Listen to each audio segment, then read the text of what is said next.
Good morning, everyone. My name is Stephanie. I'll be sitting in and chairing the meeting for John Tech today. The meeting that is scheduled for today, could we please have a roll call? Ann O'Gorick. Hallie Doyle. Joe Totten.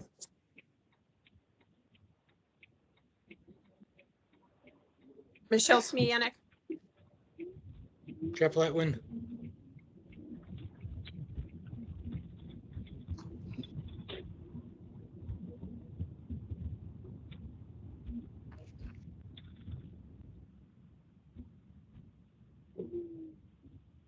that it? Okay. Can we have approval of the minutes for March 14th, 2024 for the Planning and Stakeholders Relation Committee? So moved. Can we get a second? Michelle, you're on mute. Second. All in favor? Aye. Aye. Next on the agenda, we're going to have a presentation update on the bus line and redesign project from Derek Dolphin.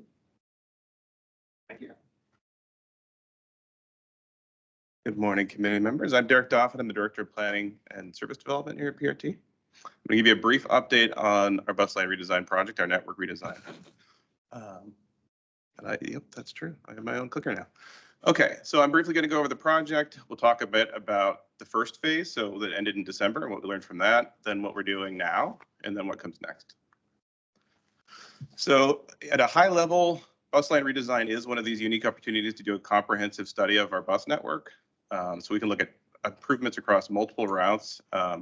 It's also, we're here during Next Transit, our long range plan. It's one of those priority projects from the long range plan. A lot of behavior has changed. A lot of travel patterns have changed. This is our sort of a unique opportunity to update our bus network based on that, to respond to other recent challenges. And then what we'd like to do is start a process of more regular updates to our bus network so that it's not every 10 or 20 years, but maybe every 5 or 10 years that we're doing these. For this one, we want to obviously promote ridership. We want to create better access to transit and more frequent transit. We need to create a better, maybe a simpler bus network for folks that are not as familiar with our system. And then we want to promote equity by overcoming disadvantages for certain communities. So this is our timeline. We have been going sort of behind the scenes since the summer, but really with public process since the fall. So that was really trying to find out from folks what they wanted us to try to achieve with this project. We did a lot of analyses, and I'm going to walk you through the sort of outcomes of that.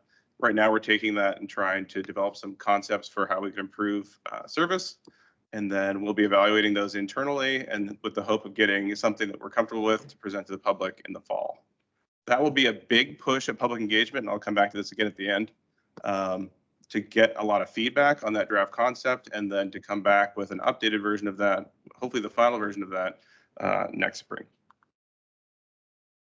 So what we call the state of the system summary is that sort of analytical view of our system. We looked at service coverage, and there's a lot of data on the website actually, so I would recommend if you want to know more about these, there's not enough time to go through it all today. But one of the key takeaways from looking at service coverage is that there actually are geographies where we think if we increase service, so we expanded our coverage area, that we could likely increase ridership and also support some of our equity goals. There's maps and things like that in the actual document that you can see to see where those are. We looked at ridership. And one of the things we started to see is that, and probably people have experienced this, is that we have a lot more frequency and a lot more service during the peaks, the sort of weekday peaks, than we really need at this point. And so we could sort of move that around and start to put that into other parts of the day that have sort of higher ridership and be able to accommodate that ridership. Looking at on-time performance, we think there's actually a lot that we can do there. One of them is going to be through new route designs. We think that we can create more efficient routing, potentially with more transfers, and that can allow get people to more connections and more destinations. There's probably a lot of low cost sort of capital improvements. So not what Seth is going to sort of walk you through, which is a corridor approach, which has a lot of infrastructure, but little things that we can do to sort of smooth the path. And then we can look at route schedule adjustments to sort of improve on-time performance. A lot of things will sort of be improving on-time performance that we do. And then something I commented on earlier is that we think that we can utilize route transfers a bit more, but we need to be very careful about how we do that. So that that is a good experience and not something that becomes a problem for folks. One of the things that we're seeing, and you'll see it again and again, is that people want to be able to go to places without having to go through downtown to get there. And so you'll see us sort of thinking about how do we start to change that aspect of our system.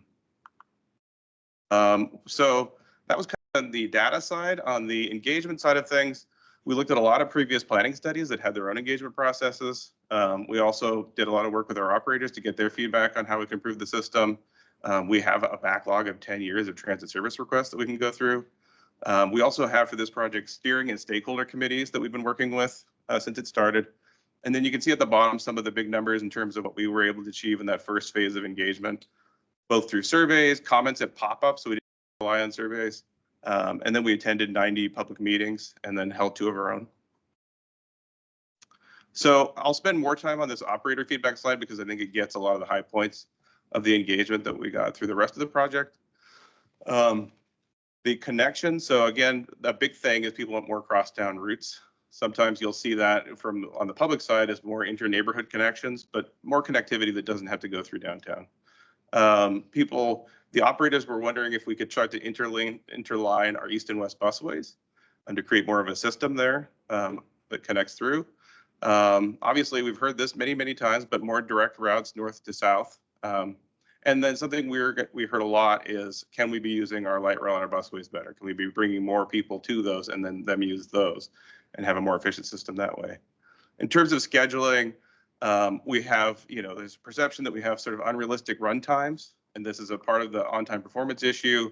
A big part of that is also just the length of our routes. We have more than 20 routes that are 20 miles long or greater. So they start to accrue lateness as they move through that route pretty easily. And then there's changing rider habits, and our schedules and our routes haven't necessarily caught up with that yet. In terms of new hubs, Oakland was sort of, you'll hear this again and again, but Oakland is kind of a key destination for a lot of people. And the opportunity there is to have it be a major transit hub. BRT will do some of that already.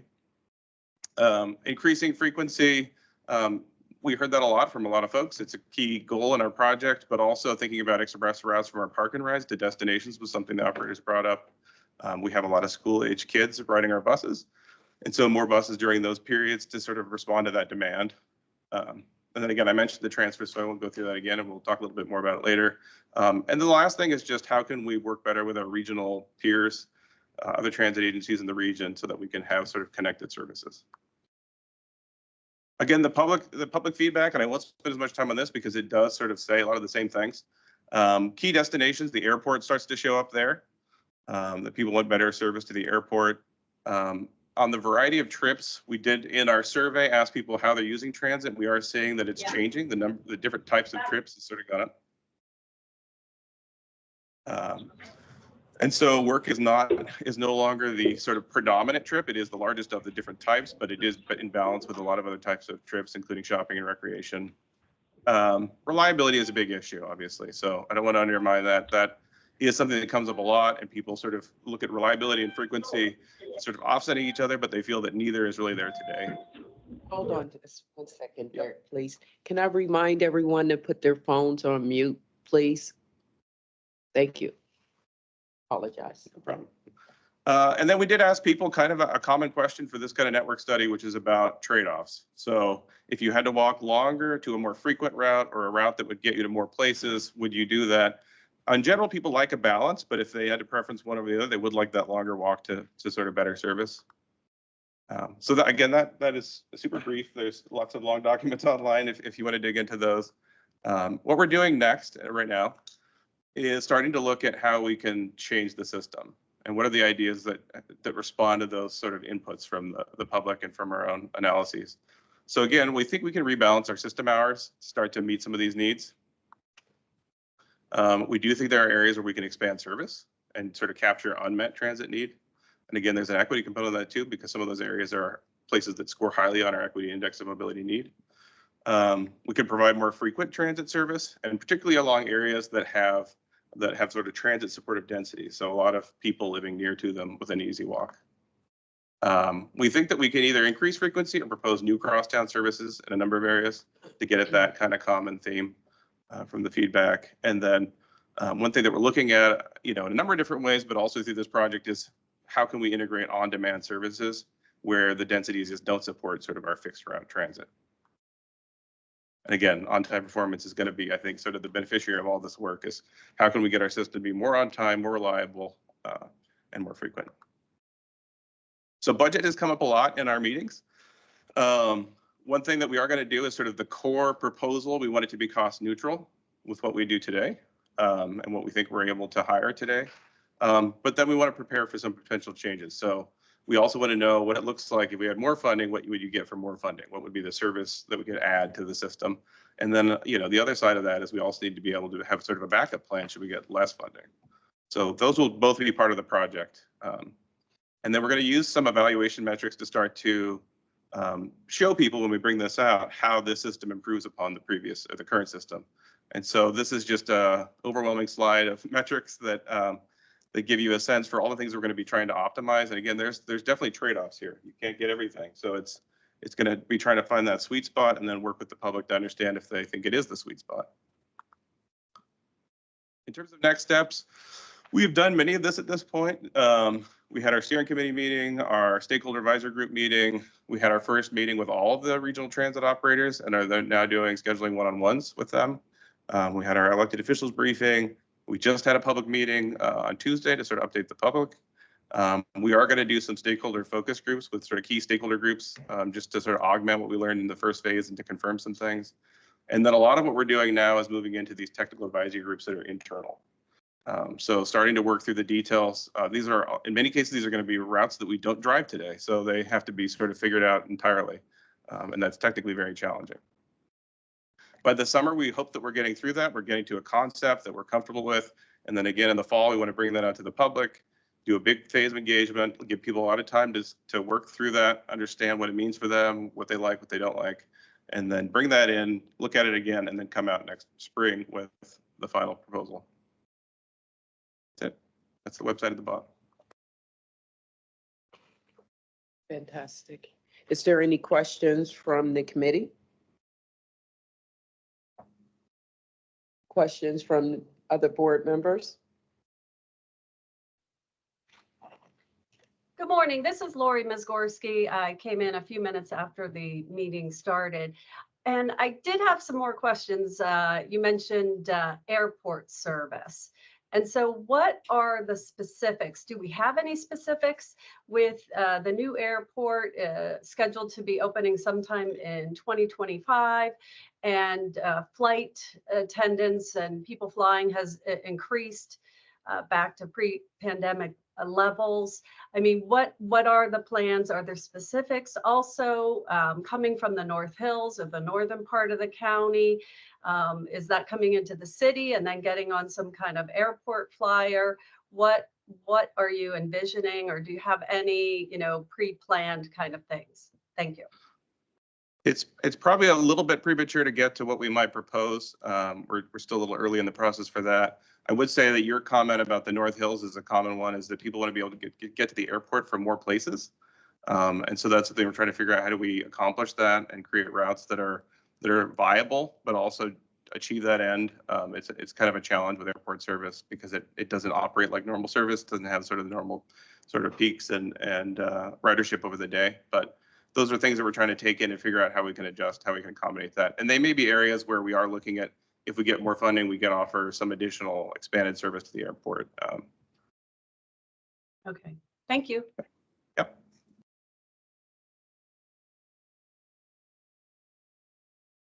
Are there any other questions? Okay. All right. Thank you. Great job. Next on the agenda, we're going to have a presentation of final Homestead McKee Sport Corridor Plan from Seth Davis. Good morning, everyone. Thank you for being here. This is a presentation that some of you in the audience or online or even on the board have seen before, elements of it. We won't be showing anything new other than just providing an update of where we are and also providing a reminder of what corridor planning is. Once again, I'm Seth Davis, the manager of corridor planning here at PRT. This is PRT's first corridor plan that isn't University Line BRT focused, but comes directly from Next Transit. So corridor planning, it focuses on a few goals, overall goals, and one of them being improving street safety, getting to and from our stops, traveling at our stops, the surrounding area. Another tenet of that is improving the amenities right there at the stop, creating a more comfortable experience for our transit riders and users at and around our stops and stations. And then finally, one of the focus elements is improving transit speed and reliability through a corridor. The graphic on the right there represents the circular element that we are working through here on a lot of corridors, and internal steering committee, the project partners, county, PennDOT, others along the corridor. We aren't road owners. And finally, government officials, community members, and stakeholders represent that revolving lines of communication. So just an update on this project timeline. This was initially launched in the fall of 2021 through an initial conditions analysis and some internal documentation, and also some internal hosting of public workshops with our internal team. We later brought consultants on board to go into further detail on modeling and data collection, elements that are critical and represent communication with PennDOT, the District 11, to understand and confirm what we were proposing. We hosted a subsequent round of public meetings, pop-up opportunities, additional stakeholder meetings, working with all the municipalities directly. And right now we're here in the winter 2023, spring 2024. We will have a final round of public engagement, and we're also moving directly into project implementation. So just H2M was the designation we gave by the numbers, but Homestead and McKeesport by the numbers. These numbers represent about a quarter mile from each of our bus stops in the corridor. So it's a large population that's reliant on transit, a diverse population, older population in certain areas, but also several public housing buildings, schools throughout. And it is one of our most dense transit corridors, representing 61C being the most dense route on this corridor, heading all the way to downtown. So the graphic here, all of this can be available online. The full plan will be available online. So I apologize if it's a little small on the right, but you can pull this up and reference it later. But we are proposing a reduction of stops, and the element there, many of the stops have been rated deficient or aren't located in the right area. So this is a consolidation and a rebalancing essentially to make all of those stops that will remain fully accessible, fully meeting our minimum guidelines. But reducing stops can also allow us to provide quicker and more reliable service. This corridor experiences our most inconsistent traffic flow, especially during PM peak, and it causes a lot of delays for our riders. So we're trying to make that more consistent and make it more convenient for folks using transit, but also, as Derek alluded to in the network plan, getting that on-time performance and working in that direction. So the corridor upgrades have 4 focus corridor areas, and we bid off this project's proposals into 4 focus areas of Homestead Munhall being one, Whitaker and West Mifflin being another, City of Duquesne and City of McKeesport final 2. So there's 3 types of improvements on the plan documents that are all available online. Intersection redesigns that are proposed to be relatively capital intensive with external coordination involved. Minor improvements where we talked about bus stop consolidation and rebalancing through an internal process, and then collaboration opportunities. There are several bridges, there are several areas with the county proposing some elements that we can work with them for more capital intensive and more transformative work. This is just a snapshot of one of the areas we're focusing on, Homestead and Munhall. The graphic on the bottom represents some of that bus stop consolidation and rebalancing. And we've shown the areas where we are removing stops results in about a 2 to 3 minute change in travel time.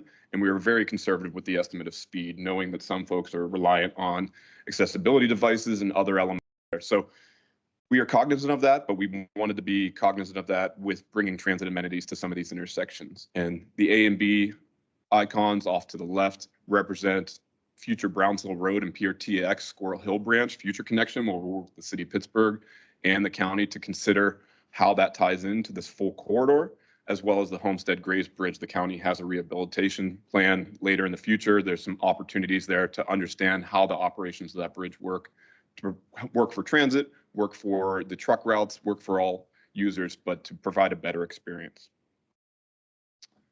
So this is just an example of one of the elements here, and this is one of the more intensive intersection upgrades.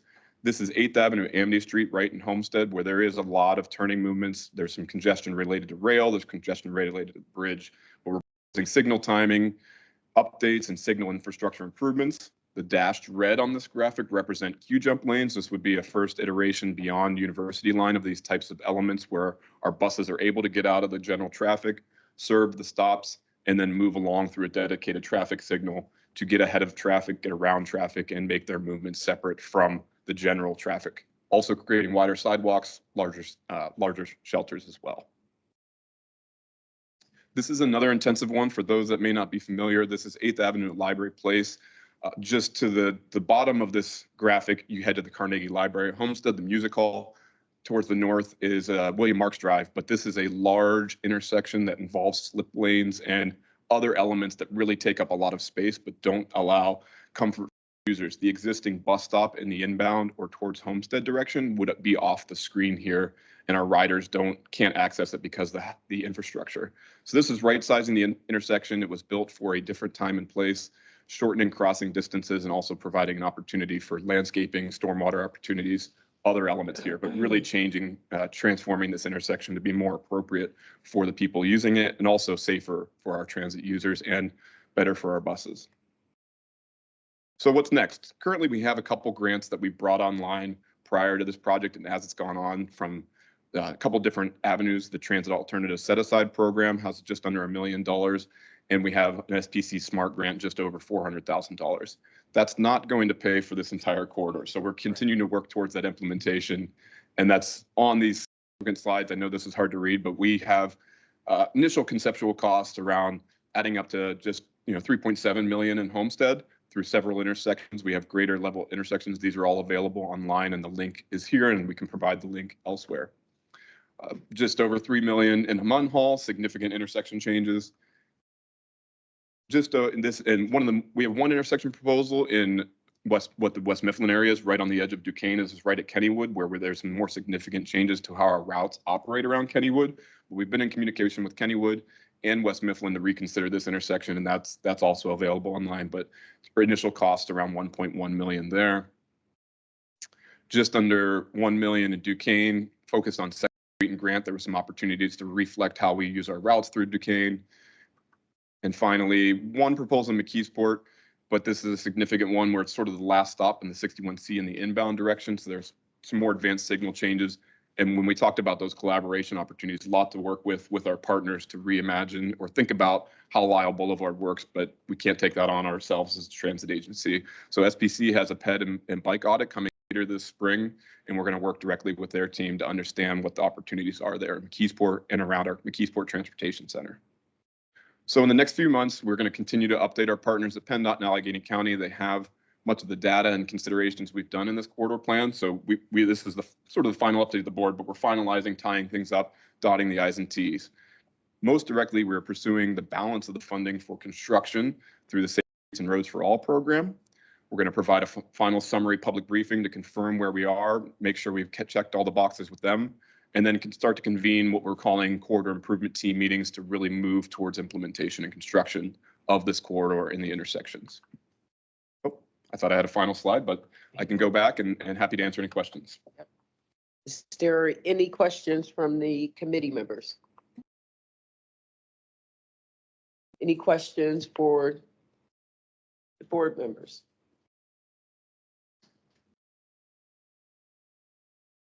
Stephanie, it's Michelle. Thank you. That was a really great presentation. So I appreciate it. I realize it may have been not a new presentation, but I thank you for for bringing it back to us.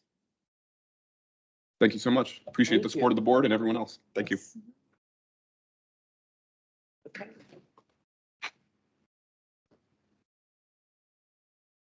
Okay. So now we will adjourn. Should I take a vote? All in favor? Aye. Aye. It's adjourned. Yeah. Correct. Okay. We'll take a second to get everybody set up for the Finance Committee meeting.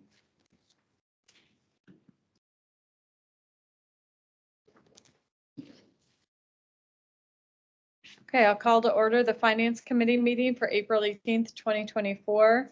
We'll start with a roll call of our committee members. Board Member Liptak, are you present? Here. Representative Piscatano? Board Member Totten? Okay. Any other board members present? Jeff Litwin, Stephanie Terman. Michelle Smianik. Lori Mizgorski. Okay. Our next agenda item is approval of minutes of the March 14th Finance Committee meeting. Are there any questions or revisions to the minutes? Do I have a motion to approve the minutes? So moved. I'll second. All in favor, say aye. Aye. Aye. Any opposed? All right, the minutes are approved. We have one resolution for consideration today, and that is authorization to waive fares for the summer 2024 Red Line Project bus shuttles. Amy Silverman will fill us in. Great, thank you. Good morning, everyone. Good morning, board committee members and everyone else in the audience. My name is Amy Silverman. I'm the Chief Development Officer here at PRT. I'm going to provide a resolution at the conclusion of my slides, but also a bit of an overview of our one specific component of our 5-year light rail transit investment program. And there's a lot more information more broadly about this program on our website. I will go over the summer plans for one component of it, but we did hold a public meeting in the Beachview community last month in March, and then we also held an online meeting for anyone to join earlier this month in April to talk more broadly about the 5-year program. But today I just want to provide an overview of one of the most impactful components in that program, which is our red line closure, which is proposed to happen this summer. So we have 5 critical safety state of good repair projects that need to occur along a portion of the red line between Mount Lebanon Station and Palm Garden Station, and that is impacting communities in Castle Shannon, Mount Lebanon, Dormont, and the Beachview neighborhood of the city of Pittsburgh. The projects include Alfred Street and Westfield guarded rail and grade crossing replacements, our Kelton Street catenary pole and ground stabilization project, a Neild Avenue and Traymore Avenue crossover switch tie replacements, and then additional maintenance and state of good repair projects that some of our operations and maintenance crews will be working through while we have this section of rail closed. So we are trying to knock out a whole lot of work in a short period of time to limit future needs to close this portion of the light rail, either intermittently or for a longer period, to get a lot of state of good repair work done at one time.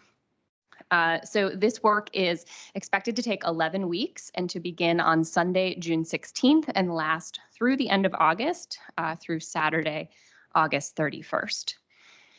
During this time, we have set up multiple different service provisions to ensure people can still get where they need to go along this portion of the red line.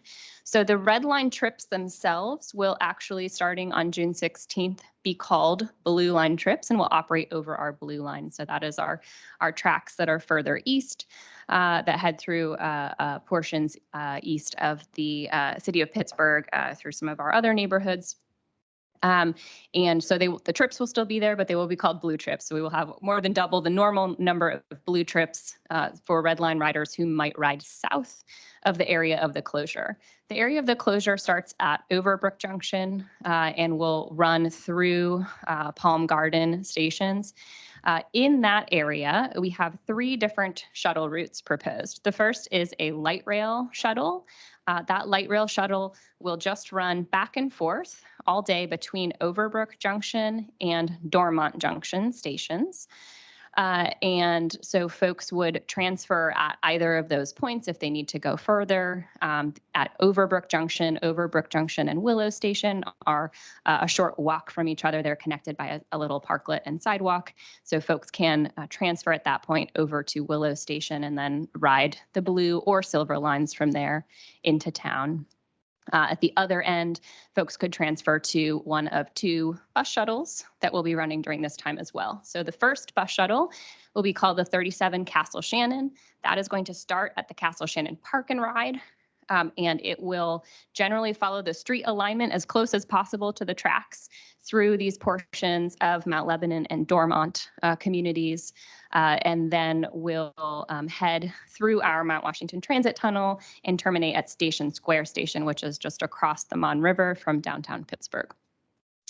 The third shuttle is also a bus shuttle, and that will be the 42 Potomac bus shuttle. That will start at Potomac Station and follow very directly the light rail, because that is the portion of our light rail on the red line that is embedded in the general street.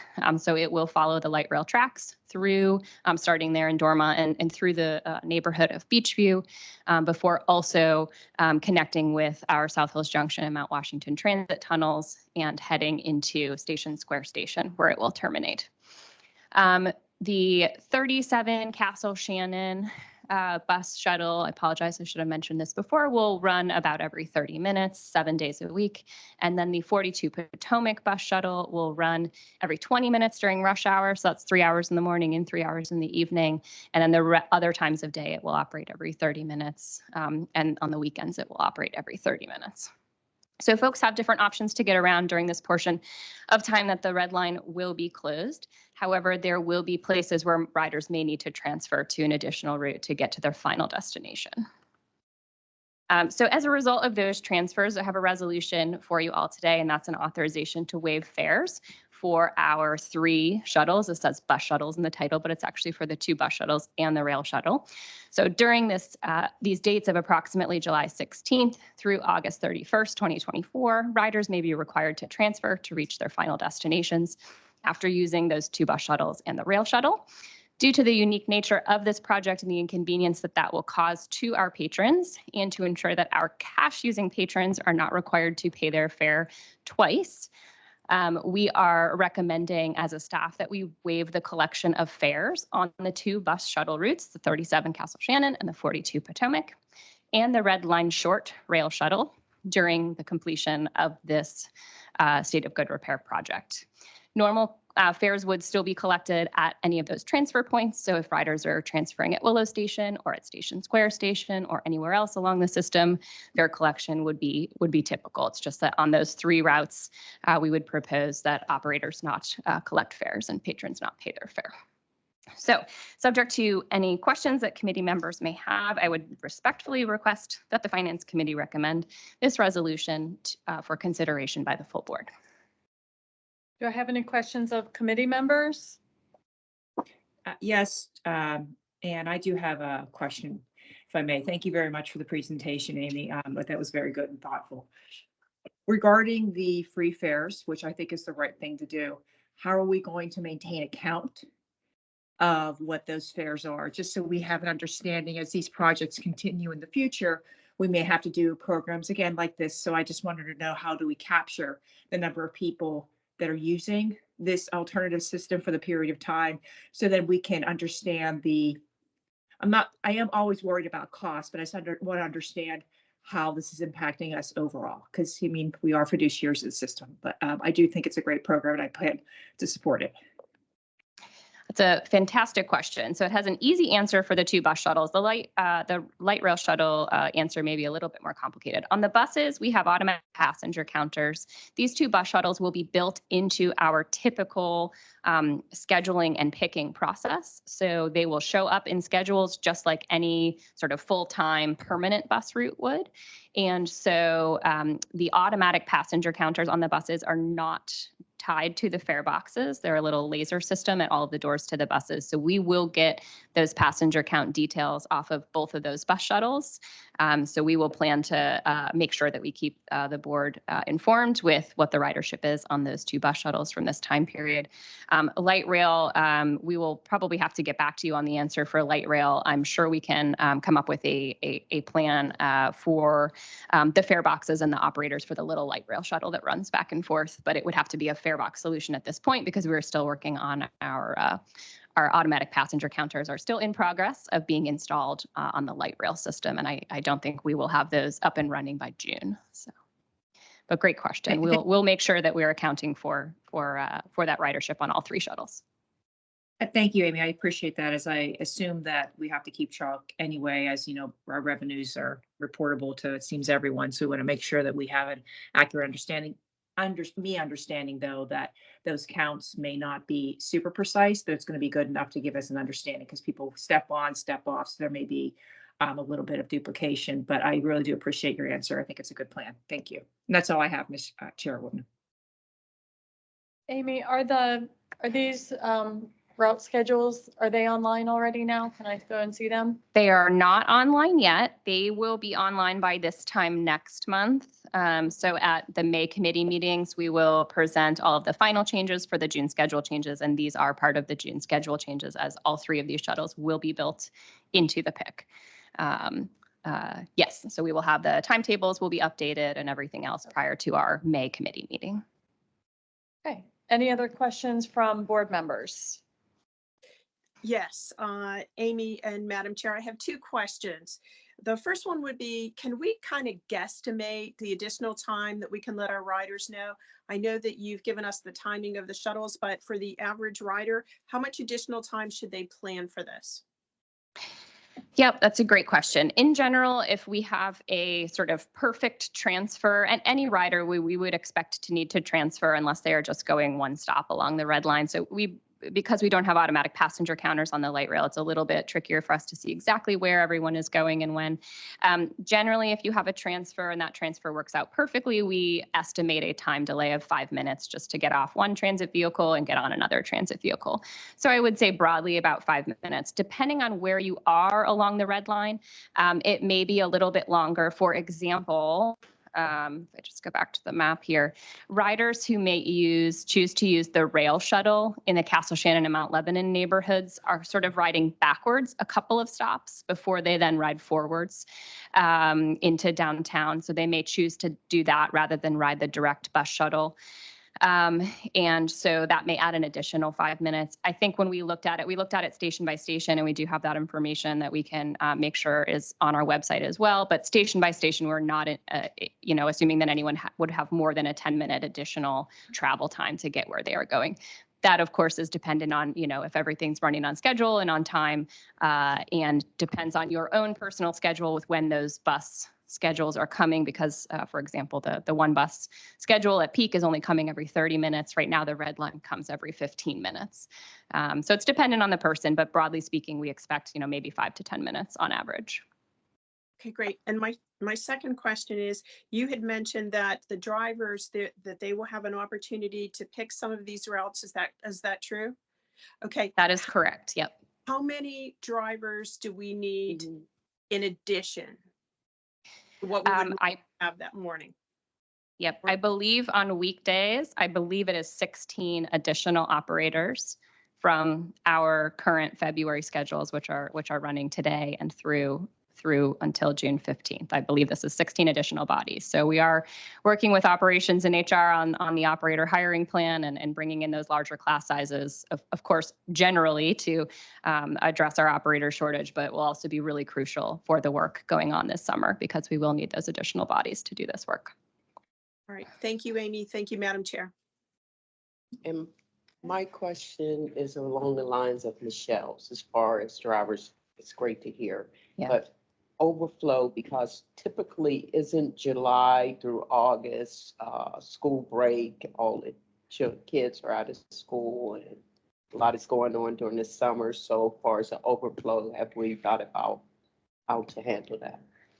Yes. So is your question more about more riders on the system or more Yes. operators out? Okay. Yes, More yes, riders on the system. We actually broadly do not see a significant growth in light rail ridership over the summer. The exception to that is special events and weekends when people are coming into sporting events and things like that. But we actually don't see an excess. Yep. Okay. Mhm. Any other questions from board members? Okay. Do I have a motion to advance this resolution for the board's consideration?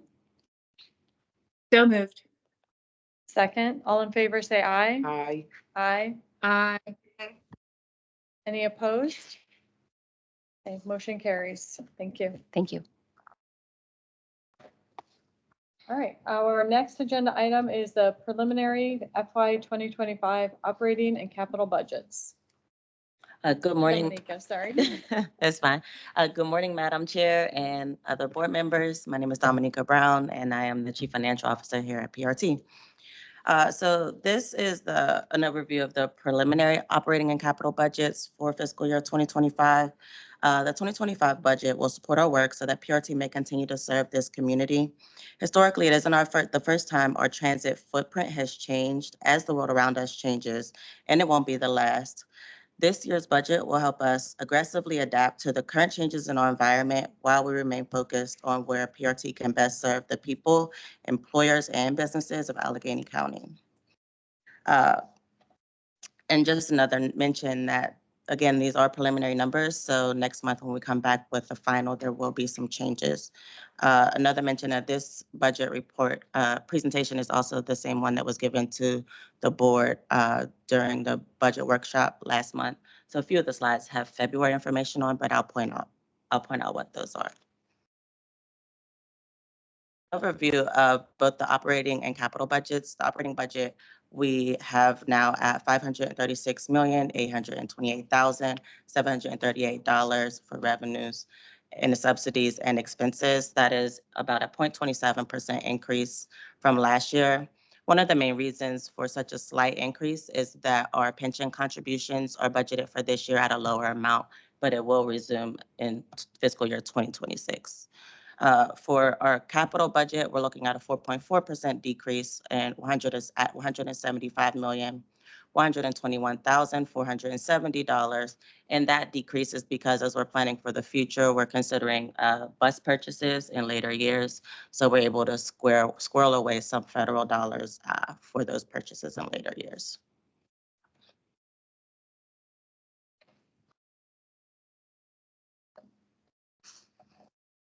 So this version of the budget assumes that our state and operating assistance amounts will remain flat for this year from 2024 into fiscal year 2025. Sorry, the pie keeps jumping out from where it should be. But we'll go into more detail about that. And this is just an overview of our major categories of revenues and subsidies and what we expect them to be for fiscal year 2025. When we look at our passenger revenues and ridership, we are projecting a 5% increase in originating fees, senior riders, and transfers, and a 1% increase in our U-Pass utilization. So that would leave us at about close to 40 million in riders for 2025 and 62 million in passenger revenues. This slide is a slide from February with federal stimulus invoicing to date at about 440 million. But we'll see in the later slides when we review March financials that we did invoice about 12.2 million in CRISA funds during the month of March. And this chart also refers to the stimulus funds that were invoiced just over the life of all of the stimulus funds that we've received. We do expect to expend and invoice the remaining CRISA funds before the end of this fiscal year, possibly into early 2025. This chart here just reviews our increases in state operating assistance over the years. As I mentioned previously, for 2025, we are budgeting no increase from fiscal year 2024 to 2025. If there are any changes in legislation where additional funding for transit is passed in the state, then we will make an adjustment to the budget.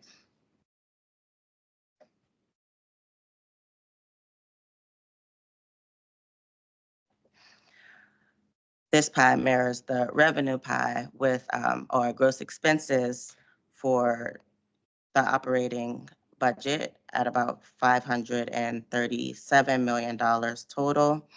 The wages and salaries assumes that we are fully staffed, and healthcare costs also assumes that we hire 250 new employees, which would mean that we would be fully staffed. Materials and supplies we're assuming an increase of about 15% above current levels. For fiscal year 2025, there are a few new positions as listed. These positions are primarily to support our efforts in expanding services, support in community outreach, PRT positions, things of that nature. So a lot of the changes that we have going on right now, these positions will support those transitions.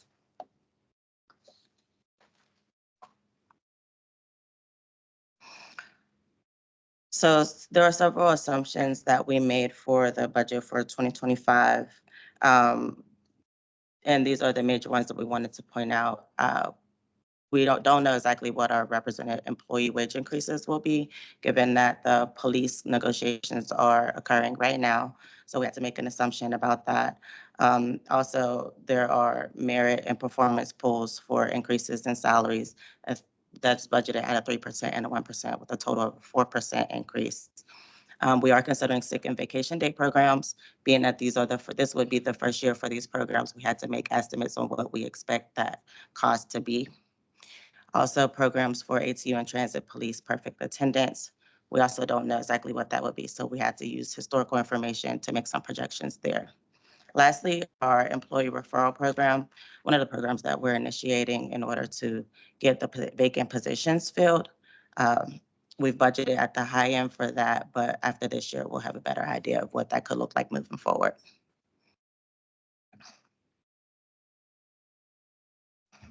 When we consider employee benefits, for Highmark, we are assuming that, again, we would have those vacant positions filled. Also, the healthcare contracts end at the end of this calendar year, and so we're not exactly sure yet what the rates would be come January 2025. With the pension, the assumed rate of return is about 7.5, but we just don't know how the market would perform. So that will determine what we would need to contribute toward the pension this year. And as I mentioned previously, for the reason in the small increase in our overall operating budget from 2024 to 2025, is that we have this 1-year decrease in pension costs because we are finally done with making the payments, the catch-up payments for contributions from the stock market losses in 2008. Lastly, we've put together a few projections, 5-year projections, and so I wanted to review some of the assumptions that we've made there. Ridership and passenger revenues, we're projecting 5% compounding annual increases. And we're projecting that deferred revenues, which are our reserves essentially, would be exhausted by the first quarter in 2008. Utilities are pretty volatile, so we're assuming a 3 to 7% compounding annual increases there. And then our diesel fuel pricing, right now we only have it locked in for the period of June through the end of this calendar year. And so January 2025 through June 2025 is not locked in, and of course, the periods after that is not as well. So we're assuming a 5% compounding annual increase, just again because of the volatility of that market. As mentioned previously, the transit police contract is still in negotiations, and we are assuming that manpower levels will remain flat over the next 5 years. Materials and costs, we're projecting that they will continue to increase over the next few years before it begins to stabilize. And we're projecting that healthcare costs could increase 8 to 10% compounding annually. When we consider all of those things, fiscal year 2028 is when we would expect to see a funding deficit. The red part of the chart is our unfunded costs. The yellow part of the chart shows our utilization of our current reserves. Now, when we consider the current legislation in the state of Pennsylvania where transit may receive additional funding, if we were to receive that additional $40 million, that would push our funding cliff back to fiscal year 2029.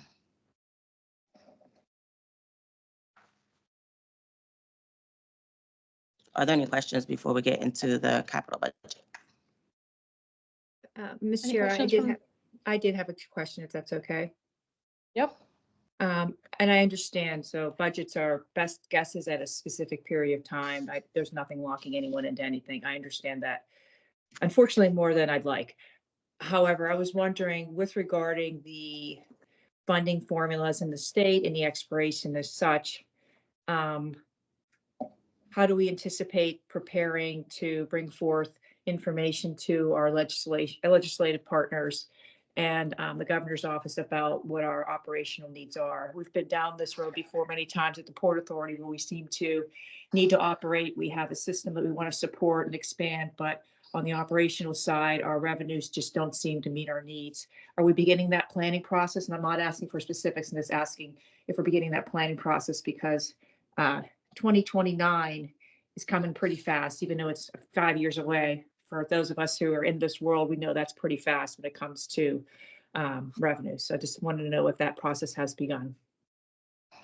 Yes, that process has begun, and thank you for your question.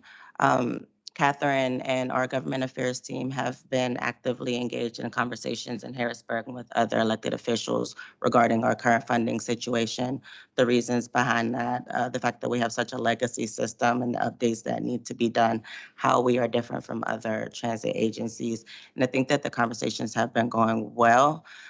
We are continuing to have those conversations, and this presentation is new to some here, but in Harrisburg, we've been regularly communicating, our current financial situation, as well as what we see our outlook as being. Thank you. I really appreciate that response. I just wanted to make note. Years past, our primary concern was generally the operational side. As we continue to move into the future, as you mentioned, we do have infrastructure that is beginning to age, so our needs are also going to shift to a capital focus as well. So I appreciate the thoughtful planning and the very good presentation thus far. Thank you. And thanks. Any This other is Jeff. question? Yeah, Thanks. Jeff Go ahead, Littman. I Jeff. do. Do we have a contingency plan for what happens in the worst case scenario when we're unfunded to this degree in 2029 or 2028? So we have begun preliminary discussions about possible ways that we can address the situation. But that is very preliminary. Right now, our main focus is on conversations with Harrisburg and additional funding and finding other ways to get additional funding. Thank you. Any other questions from the board? Okay, go ahead. Thank you. Alrighty. So for the capital budget, this is also a similar chart that just shows our capital funding levels throughout the years from 2016 and what we expect for 2025, federal, state, and local funding. And for capital, we are expecting about $175 million. Most of that funding comes from the state portion of federal, county, and the 2% that is other is from insurance proceeds, I believe, from a prior incident with rail cars.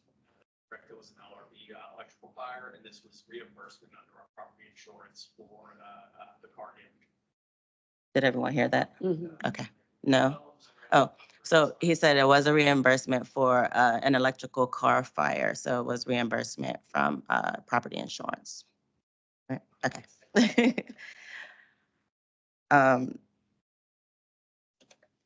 Our net expenses are as such, about 18 million in debt services, revenue vehicles, fixed skyway, facility programs, and support programs.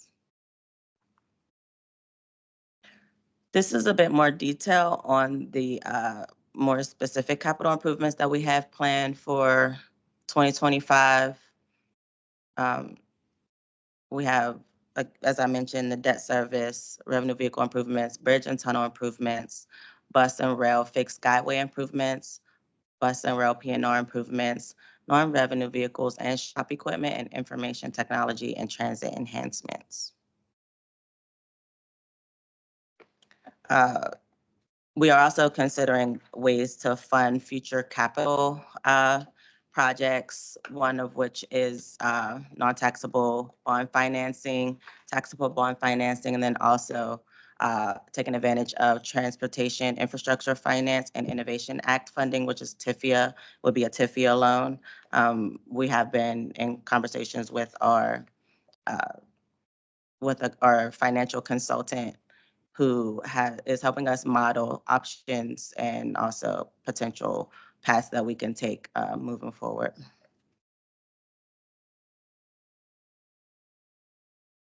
Also internally, as we consider grants and other types of funding that we would pursue, we're currently in the process of finalizing an application for the bus and bus facilities low and no grant.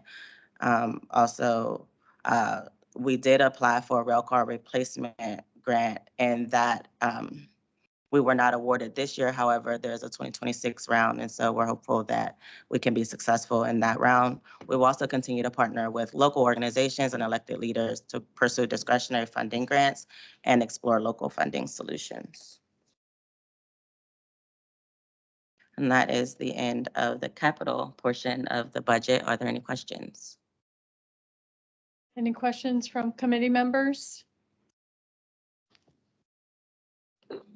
Any questions from board members? Okay. Hearing none. Okay, I think we're good on that. All right, we'll move on then to the review of the March 2024 financial statements. Dominica. All righty. So for our March 2024 financial statements, our passenger revenue trends for March is starting to climb back up as we would have expected after February. For the month of March, our total revenues are about $500,000 less than budgeted. The main reason for that is lower passenger fares. Expenses are about $2.4 million less than budgeted, and the main driver for that are vacancies, which results in lower wages and benefits costs. Also, we had lower purchase services. Our subsidies in March, as I mentioned earlier in the presentation regarding the budget, we invoiced $12.3 million over budgeted for well, 12.2 of that is CRISA funds, but total subsidies are 12.3 higher than the budgeted amount. And the reason is for the increased invoicing of CRISA funds.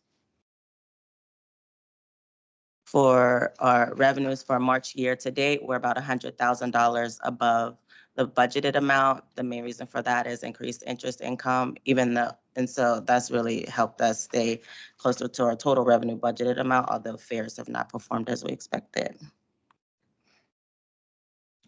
Expenses for March are $32.3 million, less than what was budgeted, again, because of vacancies, which results in lower wages and benefits, and also lower purchase services. For subsidies, we have $30 million more revenue from subsidies than budgeted. And again, that is because of increased invoicing of CRISA funds and preventative maintenance. For our operating reserves, we began the March with $366.7 million in operating reserves. During the month, we had cash inflows of $53.8 million, including 18.9 from the Commonwealth and 12.2 million in federal stimulus dollars, which are the CRISA funds that I mentioned. During March, we had outflows of $44.3 million and ended the month of March with $376.2 million in operating reserves. When we consider federal stimulus invoicing, we, as I mentioned a few times already, invoiced $12.2 million in CRISA funds, and we currently have a balance of $51 million in CRISA funds remaining. Are there any questions? Any questions from the committee or the other board members?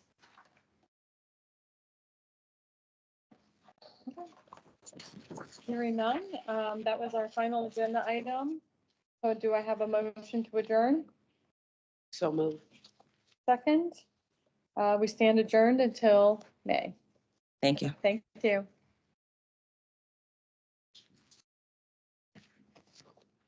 Good morning, everyone. My name is Michelle Smianik, and welcome to the Performance Oversight Committee. I'm going to call our meeting to order. Our first order of business this morning will be roll call.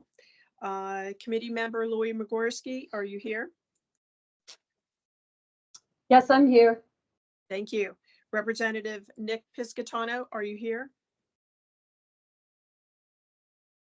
Okay, great. Thank you. Our second item of business then will be the review and approval of minutes for the March 14th, 2024 performance oversight. Are there any corrections, additions, changes that we need to do to our minutes? Michelle, you were looking for other board members to announce their presence, so I'm here, definitely. Yes, I was looking for other board members. Thank you for that reminder. All right, please, if you are on the call or in the room, please announce your name for other board members, and I apologize. Ally- Ann I O'Gore. think I heard Jen and Ally. Yep, that's right. Okay, great. And who else?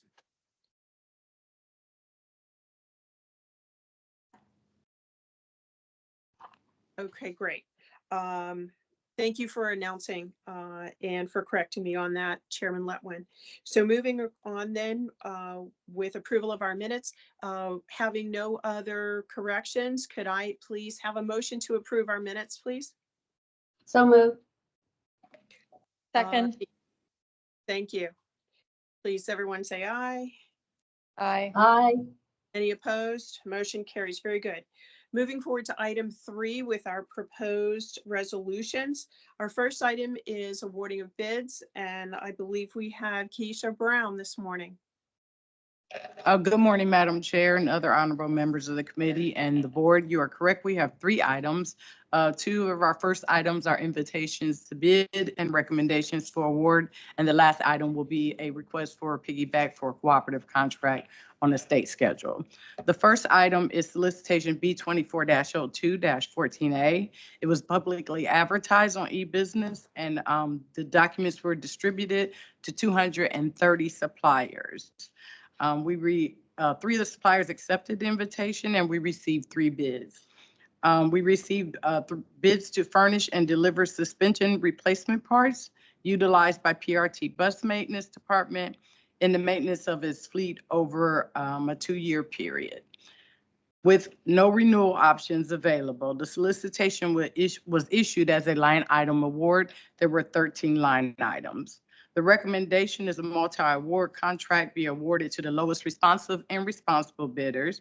The first supplier is Gillick LLC to be awarded line items 1, 3, and 6 through 9 in an estimated total of $465,546.50.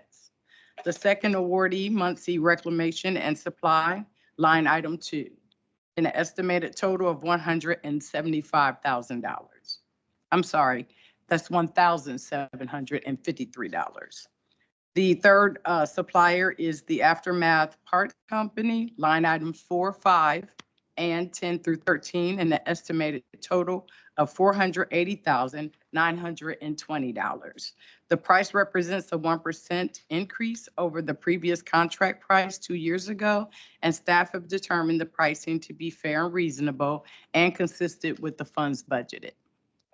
The second item we have is for the coach replacement parts, CRP, which is the body parts of the coach.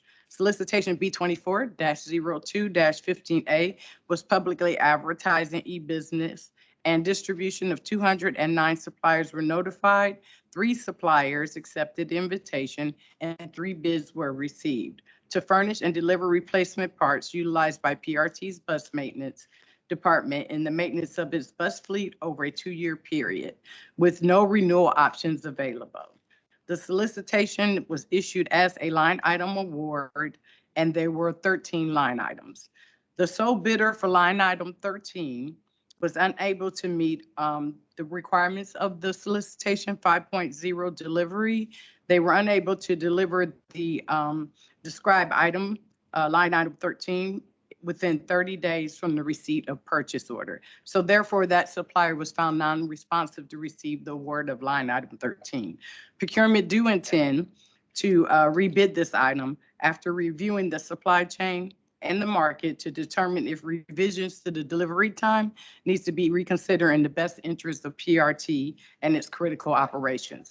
Therefore, procurement makes the following recommendations: that this multi-award contract be awarded to the lowest responsive and responsible bidder for line items 1 through 12. Muncie Reclamation and Supply, line items 1, 2, 9 through 12, in the estimated amount of $56,077.85. The second awardee, the Aftermath Parts Company, line items 3 through 8, in the estimated total of $84,797.40. This price represents a 20% increase over the previous contract 2 years ago, and staff have determined that the pricing to be fair and reasonable and consistent with the budgeted funds. The last item, number 3, is for shelter trucks. It's the CoStar State Schedule Cooperative. The Commonwealth of Pennsylvania Department of General Services Cooperative Purchasing Program awarded a contract under the respective state schedule CoStar-025 for the purchase of municipal work vehicles. The effective date of this contract is from December 7, 2023 through December 7, 2024. And PRT wishes to piggyback off of this contract to make a purchase. PRT is requesting to purchase 4 outfitted 2023 Ford F-350 trucks. The outfitted trucks shall include the service body and power washer unit under the terms and conditions of the respective contract. This contract was awarded to Whitmore Ford, Inc. These vehicles will be used by PRT's facility department to clean the bus stop shelters across the system. So therefore, procurement recommends that the cooperative contract be awarded under the same terms and conditions of PADGS CoStar contract number 025-E23-0607 municipal work vehicles to Whitmore Ford, Inc. in the estimated amount of $328,960. Staff have determined that the pricing on the Pennsylvania state schedule to be fair and reasonable and consistent with the funds budgeted. Pending any questions, we respectfully ask for these 3 items to be moved forward to the full board. Thank you. Any questions of our committee members? Any questions from other board members? Hearing none, could I have a motion to move this forward to our full board meeting for approval? So moved. Second.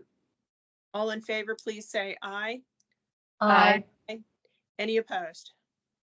Motion carries. Thank you. Thank you. Thank you very much. Moving on to our second, which would be item B, authorization to extend agreement with K&J Safety and Security Consulting Services with Mike Setra. Good morning. Good morning, Madam Committee Chairwoman and committee members and other board members. This resolution would authorize PRT to extend its agreement for the provision of safety consulting and security management services with a vendor by the name of K&J Safety and Security Consulting Services, Inc. Following PRT's public solicitation process for professional services, the board authorized PRT to enter into an agreement with K&J Safety in June 2020 for an initial term of 3 years and a total not to exceed amount of $860,000. The agreement also contained 2 option years to extend at PRT's sole discretion. Last April, PRT's board authorized PRT to exercise the first of the 2 option years to extend the agreement through June of this year with no increase in the previously authorized not to exceed amount. To date, PRT management believes that K&J Safety has continued to provide the consulting services in a satisfactory manner, and some of the key projects they've assisted our staff on over the past 4 years included the initial adoption of PRT's first public transportation agency safety plan, which was again our chief safety officer Bert Jennings likes to say this when he provides presentations, was the first approved PTASP in the Commonwealth of Pennsylvania. They have since then have helped us with our yearly updates of the plan, including our 2023 updates, which the members may recall you approved implementing at last month's board meeting. They also are helping us to complete a new safety dashboard to help us better track hazard identification, mitigation, and our monthly safety stats for both patron and workplace injuries and incidents. And they regularly assist us in simulating both cybersecurity and physical security incidents through tabletop and disaster drill exercises. With all that being said, and subject to any member questions, I respectfully request that the committee recommend this resolution. Again, would exercise the second option year to extend the agreement through June of 2025 with no increase in the previously authorized not to exceed amount to the full board for approval. Thank you, Mike. Do I have any questions from committee members? Any questions from other board members? Hearing no questions or clarifications requested, could I have a motion to move this forward to the full board meeting? So moved. I'll second that. All in favor, please say aye. Aye. Aye. Any opposed? Motion carries. And we're continuing with Mike Cetra with authorization to enter into deed of easement and right-of-way agreement with Pennsylvania American Water Company. Thank you again, Madam Committee Chairwoman. This second and last resolution I have for the committee's consideration this morning would authorize PRT to enter into an easement agreement with Pennsylvania American Water Company for relocation of a water line.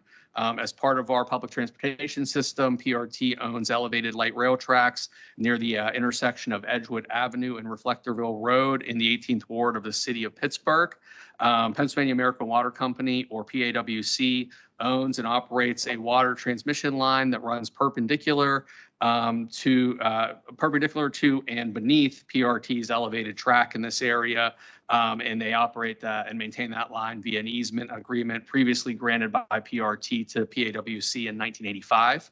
PAWC is working on a upgrade project in the area, and they plan to replace the current line with I believe it's currently a 40-inch line, replace it with a 42-inch line, which would be relocated relatively close to the existing line. And I'll show a visual here. So you can see here kind of an aerial view here. The yellow there is our elevated tracks. I think they're at Edgewick and Reflectorville. And you can see highlighted there both the existing line and then the proposed relocated line. And then here's just a ground view of it. You can see better here. The tracks are above there, and then you see where the current line and then the proposed new line would be. We, PRT and PAWC representatives and legal counsel have negotiated the terms and conditions of the proposed relocated line easement agreement, subject, of course, to final review and approval by PRT's board. So again, subject to any member questions, I'd respectfully request that the Performance Oversight Committee recommend this resolution to the full board for approval. Very good. Thank you. Any questions from committee members? Any questions from board members? Hearing no questions, could I have a motion to move this forward to our full board meeting? So moved. I'll second that. All in favor, please say aye. Aye. Aye. Any opposed? Motion carries. Very good. Thank you, Mike. Thank you. Moving along with item D, which is authorization to enter into an agreement with UPMC Benefit Management Services with Ms. Inez Colon. Good morning. Good morning, Madam Chair, board members, and guests. The resolution before you is seeking authorization to enter into an agreement with UPMC Benefit Management Services Incorporated, DBA Work Partners, to provide supplemental employee assistance program support services. And by services, I mean on-site professional counselor that is also licensed, a clinical backup service, including 24/7, 365 days answering services to address the crises that our employees may experience, work-life services, free legal, as well as child care assistance and other referral services. program management to assist with billing, mental health smart app, and that's dealing with wellness, providing employees with techniques on how to de-stress and cope with the challenges of performing their job, in addition, and balancing their personal lives, and the utilization report. The utilization reports are important because it gives us an indicator as to where we need to focus our energy in a specific location and/or what type of services we need to focus to better aid our employees on a day-to-day basis. The agreement will be for 3 years with 2 one-year options to extend the term of the agreement. Request for proposal number 2312 for the services was publicly advertised, and one proposal was received from work partners on December 18, 2023. In accordance with procurement's process, they identified 5 possible vendors that theoretically could provide the service, 3 of which they determined could not fulfill the scope of services, and 2 vendors they opted out of registering at e-business. So as a result, the committee was allowed to evaluate work partners' proposal, and we deemed it as acceptable and responsive. With that being said, the total not to exceed amount of $347,733 is for the initial 3 years of the term of the agreement and is recommended for approval. Madam Chair, I respectfully request that this resolution be advanced to the full board. Very good. Thank you very much. Do I have questions from our committee members? Yes, good morning. First, I want to say I think this is an important investment in our employees and staff to improve quality life and work-life issues. And I'm very grateful that we're moving in this direction. I do have a question about the on-site professional. Is that something that would be a scheduled appointment for employees? Because I can't imagine that we would just have somebody on staff all the time on location. To be honest, we do have a full-time EAP professional here. However, that one individual cannot service all the employees and their needs at the respective locations. I have to also admit, we have changed the way we do business, and we are relying more on teams, if you will, or telecounseling. However, the majority of our employees do not have access to computers. But that being said, we have our on-site EAP professional coupled with work partners professional, whereby we will assign them to locations based on the data that we receive. So theoretically, that person could be there talking to the employee before they actually begin their route or after they conclude their route, or for that matter, give them information so that they can then meet, meaning communicate via phone or any other mechanism that they determine to address their needs. The bottom line is that the industry norm for EAP services is only 4%.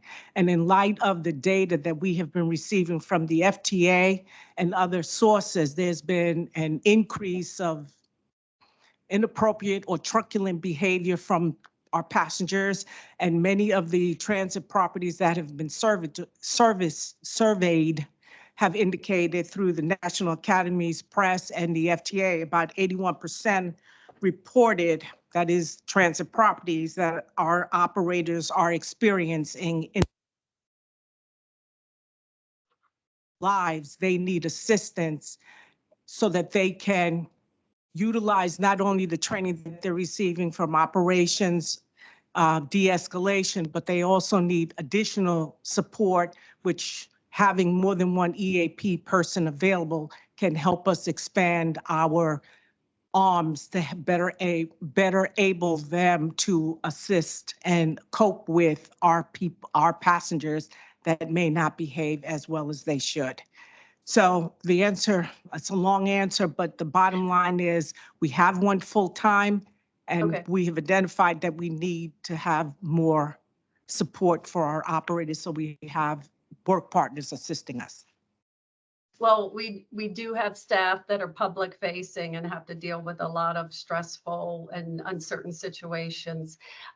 So as part of that on-site, is there also the ability for someone to, on location, do telehealth if they need to speak to someone a little bit with a different experience or something? Would there be the ability to use a PRT computer to access telehealth in that process? Yes, they can. Yes, they can. Okay. And they can do it at the locations, but they would, yes, they can do it at the locations if they arrange it in advance before or after their route or Right, during then the it would swing. be a scheduled appointment before or after. Okay, all right. All right, thank you. Lori, thank you for asking that question. Inez, that was a super answer. Very good information explaining the full process to us all. So I appreciate that. Any other questions from board members?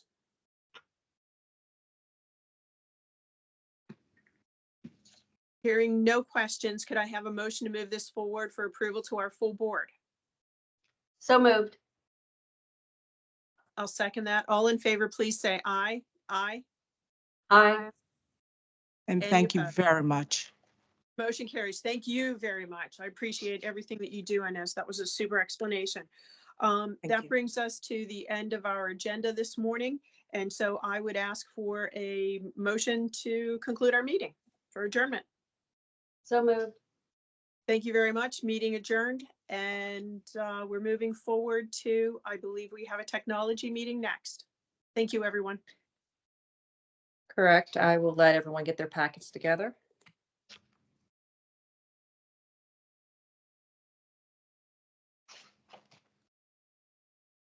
Good morning. I call to order the Technology Committee meeting. I'll start with a roll call. Member Ms. Gorski, Present. Member Totten. I believe he's here today. Any other members of the board that would like to identify themselves for the record, please? Jeff Lippman, Ann O'Rourke. Michelle Smianik. Okay. Thank you very much, members. And I do want to note for the record, I was present at the first meeting of performance and oversight, and the other ones, I just didn't want to interrupt the presentation. So if that could be noted for the prior record, thank you. Moving on, the first order of business would be approval of the minutes from, I believe, the February 15th committee meeting. I'll ask for that motion to approve. So moved. And I will second. All those in favor. Oh, that was the wrong date. Was that that may be the wrong date. Is that the correct date, Jeff, the 15th? I don't think we had a meeting last time, correct? We did not have a meeting last month. Yeah, so I just want to make sure. Okay, February 15th. Okay, motion and second. All those in favor say aye. Aye. Aye. Opposed? Motion carries. Thank you very much. And I believe Jeffrey, our Chief Financial Officer, will be presenting the resolution to enter into agreement to provide wide area network. That would be WAN, I think. Fiber connectivity services. Look how good I'm getting with the lingo. You're so proud of me right now. I know you are, Jeff. Do you just want to present the resolution for me? That was enough me saying all those words in sequence without messing up. So Okay. Please, will you present the resolution for the members, Mr. Depp? Yes, thank you. Yes, good morning, everyone. This is actually a fun one, and it actually is, I was thinking as I was walking over here that this resolution makes, or this project, I guess, makes this type of meeting possible with the use of the internet. We use network services via fiber to connect all of our different locations. Our legacy, we have about 12 different locations, being our garages, our offices, some of our other service areas that are connected. We are now ready to expand beyond our prior 12 to include the 24 new BRTX stations on our fiber optic wide area network WAN services. So with a RFP that was released recently, and upon review of that, we are requesting to award the contract to Crown Castle Fiber LLC for a 5-year contract initially for $4,902,291 with an option to extend that 2 more years as needed. Subject to any questions from the board, I would respectfully request that this be taken to the full board for approval. Thank you. Thank you, Jeff. I'd like to ask if any of the members of the committee have questions. Or any other members of the board? Jeff, so this is just going to be upgrading our wired connectivity, your system, correct? Throughout the. It is, yes. We have a contract that's expiring for the current 12 locations, and we're ready to expand to the BRTX. So it's a continuation of services. Thank you. I just wanted to kind of take it down to that elementary school level for me. I appreciate that. Hearing no other questions from members, I'll ask for a motion to approve. So moved. And I'll make that second. All those in favor say aye. Aye. Aye. Opposed? Motion carries. I believe that is the, finishes the business for the technology committee. Am I correct? That is correct. Yes, ma'am. And I believe that finishes our committee meetings for the PRT for the day. Am I correct? Correct. You are still correct, or also correct. Thank you. So on behalf of the chairs, committee members, board members, and the staff, I'd like to thank everyone for their participation today on behalf of the PRT, and we adjourn our meetings for today. Thank you very much.